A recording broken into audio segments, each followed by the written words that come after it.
এক রিসার্চ আপনাদের দেখাচ্ছি, মিথ্যাবাদী নারীদের কারণেই অধিকাংশ সংসার নষ্ট হচ্ছে। তার টাকার প্রলোভনে মিথ্যাবাদী নারী হৃদয় নয়, জীবনই নষ্ট করছে অনেকের।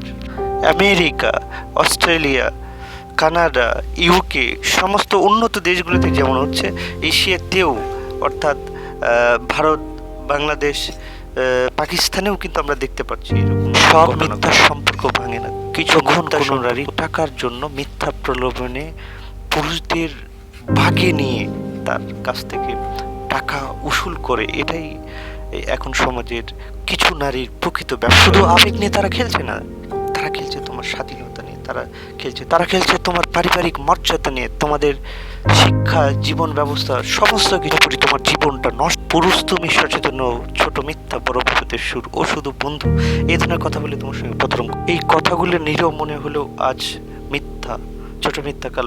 যে ভিকটিম সেই সাজে কিন্তু আসলে অপরাধী। পরবর্তীতে যে ভিকটিম সেই সাজে অপরাধী উল্টোই বলে যে তুমি আমাকে অত্যাচার নির্যাতন করছো।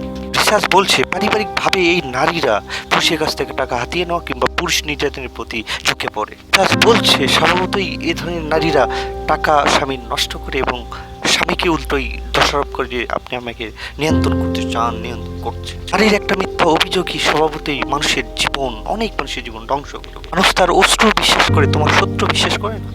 তোমার বিরুদ্ধে এক প্রকার এমন ভয়েস রেজ করে প্রত্যেকে তোমার বিরুদ্ধে চলে যায়, এমনকি তোমার আত্মীয় স্বজন, নিজের সবাই। তোমাকে শুধু তার মিথ্যার বিরুদ্ধে লড়তে হবে, সমাজের প্রত্যেকটা অঙ্গের বিরুদ্ধে। অনুসন্ধান বলছে এই নারীরা তোমার আদালতে তোমাকে বেজ্জতি করে না, তোমাকে সামাজিকভাবে সমস্তভাবে বেজ্জতিকে তোমাকে পারিবারিক নির্যাতন, মিথ্যা হয়রানির দাবি, মিথ্যা সন্তানের দাবি, এই ধরনের দাবি করে তোমার থেকে টাকা উসিয়ে নেয়।